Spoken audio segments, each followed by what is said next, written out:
Welcome to our channel. Today we how to configure Zoho CRM field level security for sales teams, detailed guide step by step clearly. To configure field level security in Zoho CRM for your sales teams, begin by logging into your Zoho CRM account. Navigate to the setup icon, usually found in the top right corner of the interface. In the setup menu, locate and click on the customization section.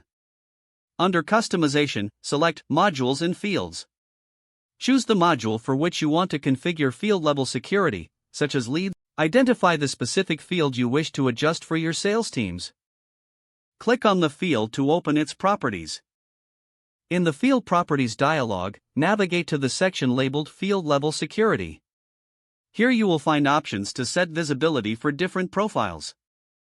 Review the profiles listed, which represent different user groups, including your sales team. For each profile, you can set the visibility to either visible, read-only, or not visible. Select the appropriate option based on the level of access each profile should have. If you want to restrict access for certain sensitive fields, ensure those are marked as not visible for the profiles that should not have access. After adjusting the visibility settings, review your changes for accuracy. Once you are satisfied, click the Save button to apply the changes. Your field-level security settings are now configured for the selected module. Notify your sales team about the changes so they are aware of their access levels.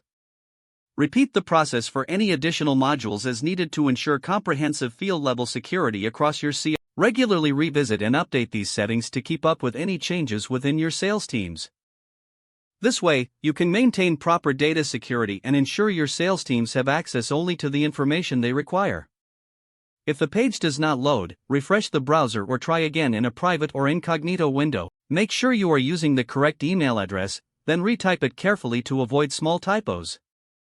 If your password is not accepted, use the reset option and create a new strong password you can remember. Check your spam folder for verification or security emails, then complete any requested confirmation steps. Enable two-factor authentication if available to improve account security and reduce unauthorized access risk. After signing in, review your profile details so your contact information and settings are accurate and current. If you see an error message, note it down and try again after restarting your device and internet connection. Log out when you finish, especially on shared devices, to keep your account and payment information secure. If the page does not load, refresh the browser or try again in a private or incognito window. Make sure you are using the correct email address, then retype it carefully to avoid small typos. If your password is not accepted, use the reset option and create a new strong password you can remember. Don't forget to like this video and subscribe to our channel for more step-by-step tech guides.